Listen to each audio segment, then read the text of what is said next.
جب یہ بہاولپور ریاست تھی. پھر بعد میں اس کو تحصیل کا درجہ بھی نہ دیا گیا اور بعد میں یہ گردیزیوں کے دور میں یہ تحصیل بنی.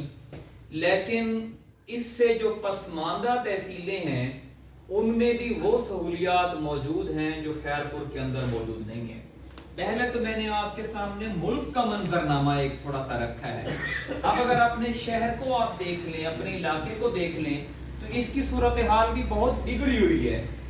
یہاں کے خیرپور کے اگر آپ آبادی لگائیں 100 تو تقریباً 40 لوگ ایسے ہوں گے جو خیرپور شہر میں نہیں رہتے ہوں گے.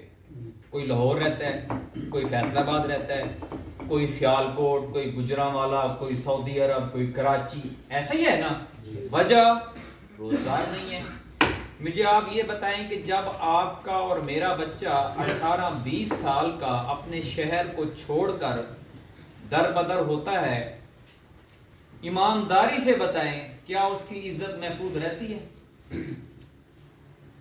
وہ شام کو گھر نہیں آتا، اس کا گھر اکیلا ہوتا ہے اور وہ خود وہاں پہ اکیلا ہوتا ہے. کون اس کی تربیت کر رہا ہوتا ہے اور پیچھے سے کون اس کے گھر والوں کی تربیت کر رہا ہوتا ہے؟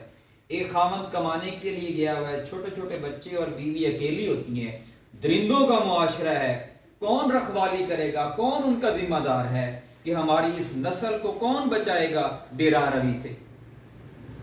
یہ اسی وقت ہو سکتا ہے جب روزگار کے مساوی مواقع مہیا کیے جائیں.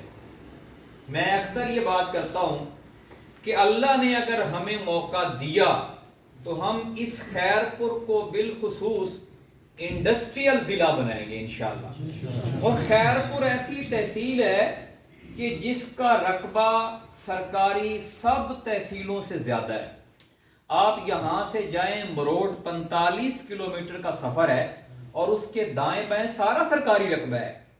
اگر آپ اس پہ 1-2 فیکٹریاں لگا دیں، صرف ایک شوگر مل لگا دیں، گنا یہاں پہ بہت ہوتا ہے، کپڑے کی فیکٹری لگا دیں، کپاس یہاں پہ بہت ہوتی ہے، یہاں سے سینکڑوں میل دور فیصل آباد لوگ اٹھا کے لے کے جاتے ہیں.